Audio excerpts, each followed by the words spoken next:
Hi everybody, welcome to the Paranormal Connection. I'm your host, Donna Wilberg. Tonight we are doing part 2 with author and co-author Cynthia Sue Larson. Last time she talked about reality shifts, but tonight she's going to be talking about auras and energy and money. So you're going to want to hear all this. And also we're going to touch on 2012 and the reality shifts that are going on around us. So welcome back, Cynthia. So happy to have you here. Oh, look at all these books. Yes. You've been a busy girl. Well, some of these I have co-authored. A couple of best-selling books on 2012 and the sacred shift that's coming after 2012. So, wow, that's incredible. Well, let's start out talking a little bit about 2012. Mm-hmm.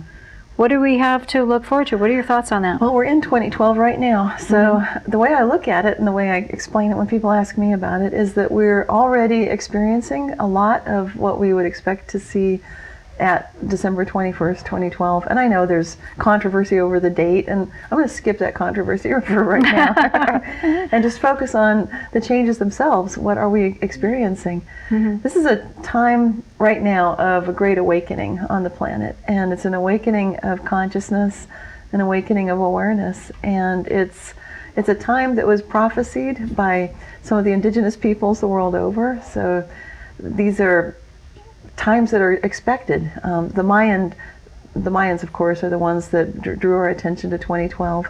But if you look at the Hopi Indians, they talk about this being the fifth world, and that there will be 7 worlds, which means the world will end a couple more times.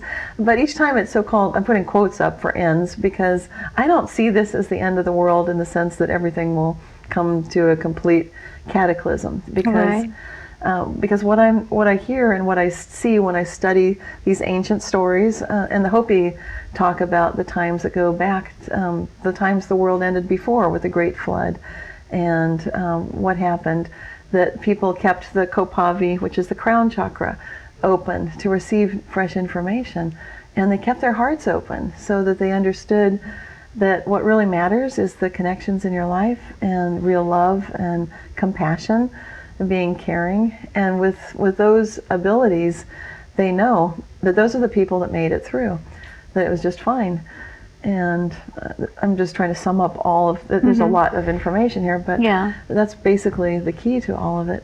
And the chapter that I wrote in 2012, Creating Your Own Shift, was about the way that that reality shifts, basically, and our consciousness does change the physical world. So we ourselves have the ability to choose which reality we're moving into. So it doesn't need to be a scary thing. No. You know, Facebook is a perfect example of the way the mind is shifting. People are starting to realize and look at things in a different perspective. Right. You know, all the things that they share that are, you know, all the touching things that people share that they're really resonating with, you know. They're starting to project what's in their heart rather than keeping it to themselves and passing it around. Yes. So that kind of energy, you know, that's flowing is really, really nice. It's a great example because I like the way they have the like button and no dislike button. Right. And I know there's a lot of talk about that, but there needs to be a love button. But that way, even if someone complains, people don't want to hit the like button on the complaint. Yeah. They're like, ugh. And so it's naturally lifting consciousness just by virtue of the way Facebook is set up. Yeah. Not that I'm, but you know. That's, well, I mean, it's a helper, it's a tool, it's a means to an end. So your books also are enlightening people. Yes. And that's a beautiful thing. I'm glad to see it. Yeah, I get people telling me that it makes such a difference for them just to know that that there is hope, basically, because that's basically the message I'm bringing with the idea that our consciousness does change the physical world. That even when times seem bleak, when it looks like it's too late, when everything looks like it's over, it's not. Yeah. It's not well, too late at all. The one you... Yeah, in the last episode we talked about Y2K. Y2K.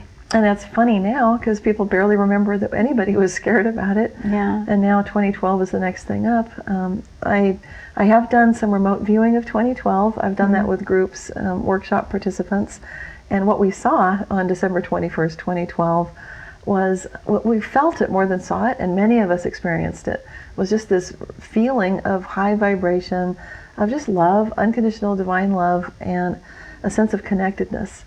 3 of us were looking out over the water, which is symbolic. I don't know if it was literally looking out over water. I don't get the feeling California fell into the sea. but more of a sense that you're aware. Water in a dream is the subconscious. And when you're looking out over the water, then you're waking up to the depths that we have, that there's a lot more here than we've ever previously been aware of. So it's an awakening. How interesting. Well, let's go on to high energy money. Yes. Now, there's something we can all relate to. Money, that is. Well, 2012 is Yes. kind of bringing more of that to our attention too, because of all the things that are going on. So people are more in need. Yeah. And we have a time right now in 2012 with there's a lot less grounding, so people are feeling more frenetic. There's more of a feeling of rush, of stress, all those kind of things. So that's the downside of high energy. When I talk about high energy money, I'm bringing attention to the fact that money is energy, just like everything else is energy. The equation E equals mc squared, of course, relates matter to energy directly, and that was Einstein's contribution there. But when I talk about high energy money, what I'm inviting people to do is to look at their relationship with money, just as you'd look at your relationship with a lover or with a family member or a coworker. And you can ask yourself honestly, how are we really relating together? What kind of a relationship is this? Is this the kind of relationship where it feels like equals? Does it feel like there's real love here? Or is someone using someone? What's going on here? that's interesting. Yeah. And the high energy aspect is part of where it's called Reality Shifter's Guide. So when we shift reality, having a lot of energy is the key. Being grounded, but simultaneously energized. That's when reality really shifts. So grounding comes from being calm, centered, unworried, unafraid. And high energy comes from just getting to a place of resonance and excitement about what you're dealing with. Most of us don't get really excited and enthusiastic when we think of money. Well, some people do, but most people don't. My sister does. I have to say, she completely admits, I love money. That's a the good more start. the better. Good start. Because money is actually a little bit fictitious in a way. But to me, all of reality is like a dream anyway. So money is just part of that dream, and it's a big part because it's the way we choose to pay for things that we need. So when you have enough money, it's not an issue. But when you're feeling chronically and persistently like there's never enough, and maybe you might have grown up in a household where that was true, or maybe you've been around people talking about things in sort of a negative way about money, then what happens is we internalize that negative kind of self-talk. And it can happen on several levels. We can have a lack of envisioning that we'll have enough money. We just can't imagine it for some reason. Now, people that win the lottery or that just have instant windfalls of millions of dollars, they can imagine it. So they're starting off from that place. And so I would recommend to everyone watching this episode, start working on that one. And in the book, I've got examples of how to switch the self-talk that tends to start out pretty negative. And you can do an inventory for your own and recognize, like, yep, I think I do think this sometimes, but it's not really my thought. So that's the key, is recognizing that just because a thought goes through your head, that doesn't mean it's you. It's a big idea. And it's something that you can recognize when you meditate more, that just because you've thought something doesn't mean you are the one initiating, holding on to, and believing in that thought. So this is what I say. When I say the phrase I just used a moment ago that I've now forgotten, we internalize self-talk. So we pick things up from our parents. We pick things up from our teachers, watching TV, just hearing that there's a recession going on. That can be enough to trigger a feeling of lack, a feeling of concern and worry and fearfulness. So I'd recommend don't watch too much TV either, because they tend to have stories that are very negative often. Well, does self-worth have anything to do with how your relationship with money? It does, and it comes. So self-worth is a big piece of it. It's do you feel deserving to receive money? And so that's a part of the way you can relate to money. So if you think of yourself as having a heart-to-heart connection with money and a head-to-head connection with it, and then a gut feeling, you'll have these internalized messages and thoughts about money at all those levels. And the more you recognize that you can change all of this, it's very fluid. You're not stuck, and you don't need to stay stuck. None of us do. Yeah. Then we can start doing things like one person that came to a workshop of mine, he went home from the workshop, opened up the drawers in his dresser at home, and found $1,000 in cash there that hadn't been there before the workshop. Because he'd just been visualizing, I want $1,000, and there it was. So, wow. And you can find money on the street, you can find it in your wallet. These are literally things that can happen. They do. It's amazing. And I have had an experience myself where I just pictured myself winning this $75,000 home makeover. And sure enough, it happened. And I knew it. And it was, I can't even explain the space that I was in. But you can feel it when it's happening. You can feel it. When you said there was a connection there, it was, all my ducks were in a row. Yeah. And I put my hand in that bag and pulled out that key. I just knew it was going to open that door. Yeah. There's just some kind of knowing that comes in, and that's like magic. But yet, when you're talking about lucid, the lucid dreaming, that's what it felt like. It felt like I was in a dream. That's exactly it. That's the key. That is the key. So it's energized, grounded, and you recognize I'm awake in this dream. Yeah. And I'm choosing to make it go this way. Like you can fly in a dream. You can wake up and like, hey, this is a dream. Let's go flying. It's amazing. And to be able to put that down in words and impart that kind of information to help people understand it, that's just amazing to me. You. So thank you for that. Yeah, that's great stuff. Do we want to go on to auras? Do you have any more to say about? Well, high energy money. I've got another story that people might be interested in. Auras is a big topic. We could go into it. Do you want to? Or? Well, let's finish what you were going to say about high energy money. Yeah. So in addition, there are lots of ways to get money, and I just mentioned winning it is one thing, but attracting money is something you can learn to do. Keeping it is another skill that some people have trouble with. So like sometimes people win the lottery and then it's all gone. Poof. Yeah. And so the relationship with money is super, super important because some people can be really good at bringing it in, but then it's gone just as fast. And so attracting it, keeping it, and then just, but when I say keep, I mean in a mindful way, because sharing is very much a piece of this too. So I like to use the Wizard of Oz example when I go through the head, the heart, and the gut with money, because often when you think of the Tin Man, he had no heart. But he really did have a heart. Yes. And we all do. And so even if you think I'm just a mental person and I can't have that relationship, you really do. You've got more than you think you do. And the straw man, he just didn't have a brain, but he did too. And so that's where it's so important to overcome the self-talk when you might have always told yourself and other people even, I don't have a mind for money, or money just goes through my hands. I would say cancel all that. You don't need to define yourself that way. So even though I say it's about the relationship, it's really about who you are on the inside as well. Great. So that's the big idea here. I think that's so true. And it's true with anything. It's not just money. Yes. It's about anything that you do. When you have that self-talk, if it's not in a healthy place, healthy things aren't going to come to you. That's right. Yeah. Okay, now let's go into auras, because I'm sure you have a lot to say about that. I do. Okay. This book has been called the Bible of Aura books because it's so packed with information. And it covers the 10 things your aura does for you, which right there is huge. And I've got chapters on some of them because they're so big. And some of them are attracting what you most desire, of course. That's super important. A lot of people are into that. And who wouldn't be, So when you realize that your energy field and your aura is the only thing that you take with you everywhere you go. I mean, clothing comes and goes and your possessions come and go, but your energy field, it's you, but it's also, it's a bigger part of you. And people can feel it. It's something, we all know this. We know when someone's looking at us, when our back is turned, and you just turn around like, wait, I'm being watched. And you can get those kind of prickle feelings.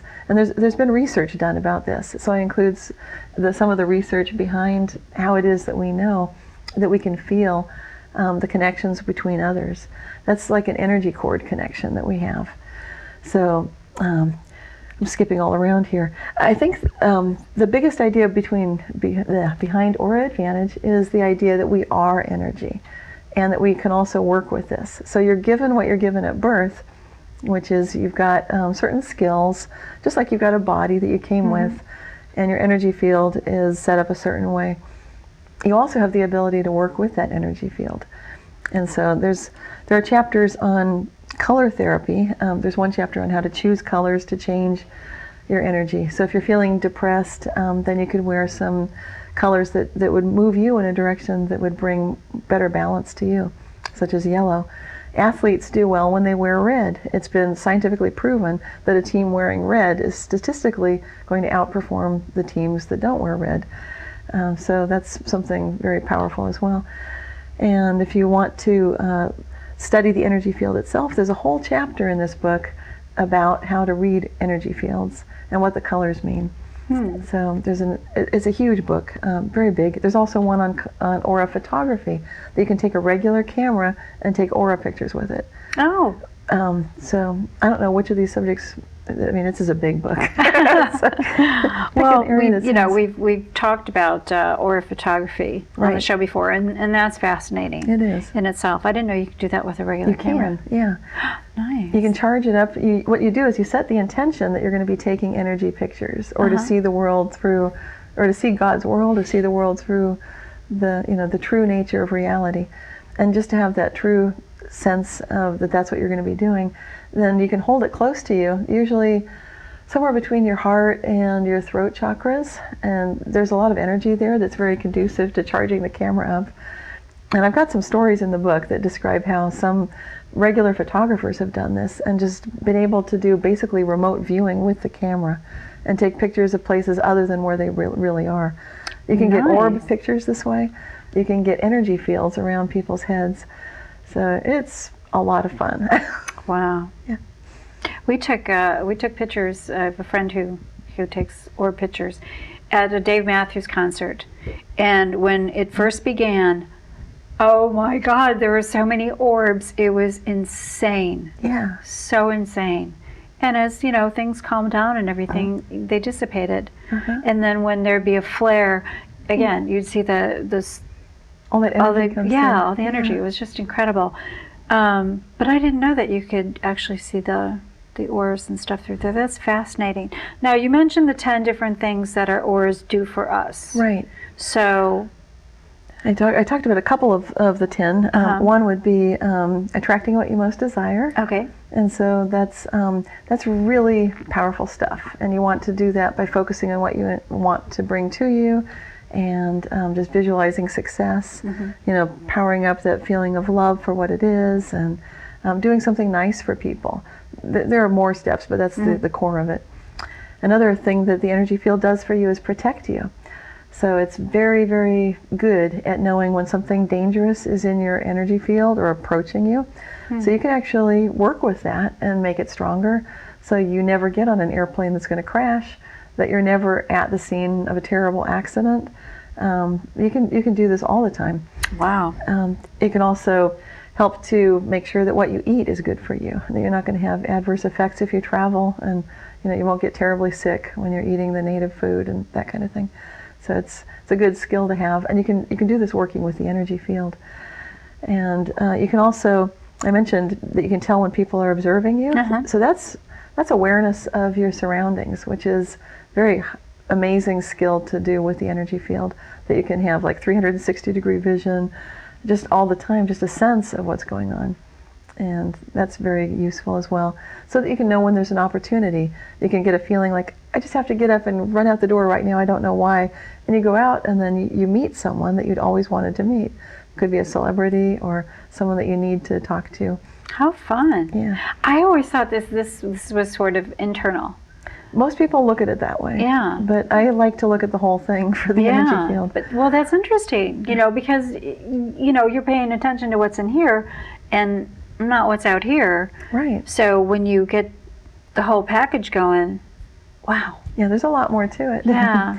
And then on the subject of protection, sometimes people see auras. So that's something else you can do, is you can learn to see the energy field. And so you can tell, like when you get very skilled at it, you can tell, for example, if there's a lie, you can just feel like that's all wrong. You might not see the color of it.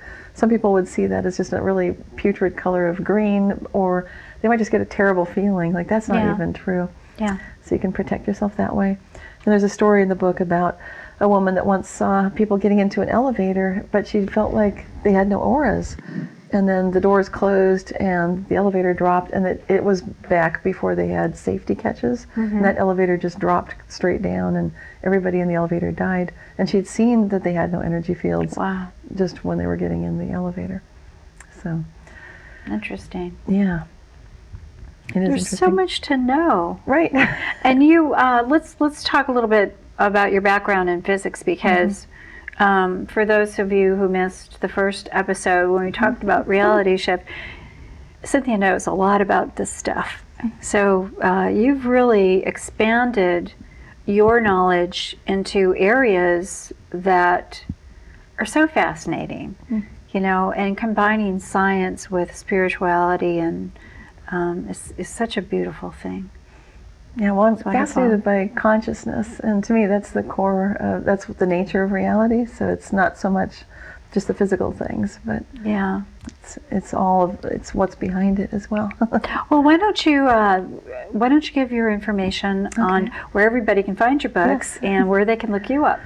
Well, you can find my books and look me up at realityshifters.com, and that's also the best way to reach me. So if you want to send me an email, that's really good, at Cynthia@realityshifters.com. And all my books are for sale there, and the meditation CD.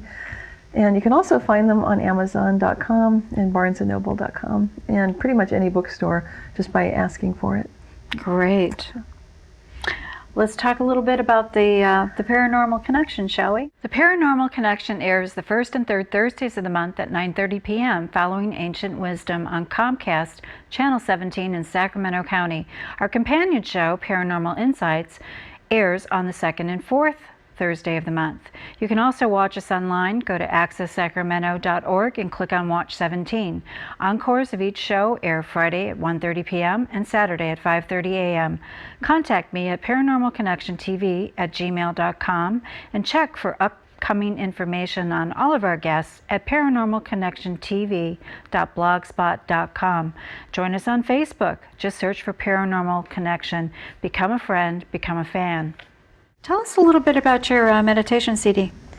The meditation CD is so meaningful to me personally because it's called Aura Healing Meditations, and it's designed to bring a person to a place of feeling just completely loved and surrounded by love, unconditional divine love, at the highest level that you can even imagine. And each time you go through this, you go a little bit above that. So it's an uplifting ascension kind of a meditation CD. The second part is just feeling each level of your being, just feeling this beautiful, blissful, healing energy coming through. And it's extraordinary, the music and the guided visualization that goes with it. The third part is just recognizing yourself as being a point source of light, like a star, and just shining that love out. What happens when you do that is you make it impossible to have cancer in your body or any kind of illness. So it just clears all of that kind of energy out.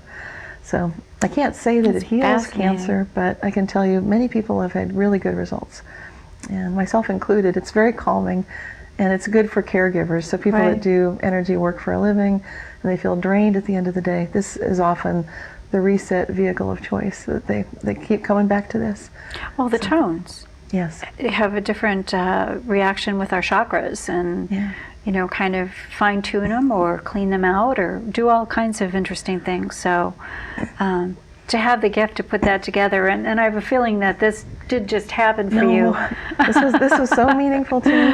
I did the meditation, I did this twice a day. It's an hour-and-a-half meditation for a solid year. And my guides made sure I always did it twice a day. Sometimes I'd forget it, go to bed tired, and they'd be like, remember, you want to do this again? And I really did want to do it again, because I wanted to get into that state of seeing the world the way an ascended master sees it, which is, it's amazing. It just looks like everything is love, everyone is love, love is all around, that's what we are, and you can actually feel the inner beauty that we each are, and return to that state of grace. It's so amazing. Wow, that's incredible. Well, you certainly, like I said, you've been a busy girl, and there's a lot of things for people to choose from here. One thing I just love about what you're doing is you're mixing that science with the spirituality, and wow, what a beautiful combination. You know, to have that knowledge and also see the other side. And you mentioned that you work with guides. Yes, I do. When I do spiritual life coaching, I help people access that and just climb to their next level, see what their divine gifts are. And I wish everybody could just get that access with their guides. Yeah. It really helps a lot. So the more that you are aware of your reality shifts, are you more aware of what your guides have to say as well? Are you tuning into to things that are coming from other places as well? Well, lately I've been going more to a oneness, so I'm just channeling that oneness by choice. It's sort of like saying, like, okay, just bring that divine, unconditional love energy and let that run my life. So it's I'm not hearing so many voices. Not that I ever heard tons of voices, but I would hear some really clearly. And if I ask questions, I always get answers. I still get answers, but it's more of a unified sense right now. Wow. So I can still tune in. I can still channel, and it's not my preferred thing to do, but it is definitely open to me. That's great. Well, we just have a few seconds left. Is there anything you want to impart on our wonderful audience before we have to go? Just know that you are loved and that you are love. Wow, that's such a great message. Well, I'd like to thank my fabulous crew for coming out and volunteering today, and they're the people that make this show happen. So we always appreciate their expertise and the love that they bring to the show, because without that, it just wouldn't happen, and people like Cynthia Sue Larson wouldn't be sitting here today imparting this wonderful knowledge for all of you to glean from. So thank you so much for coming on today, and hope everybody looks you up on Amazon, and check out my website, realityshifters.com. Okay. And Amazon, Barnes & Noble? Barnes & Noble, those both have pretty much everything. Great. Well, it's been a pleasure. Everybody, thank you so much for joining us tonight. It's been a great time.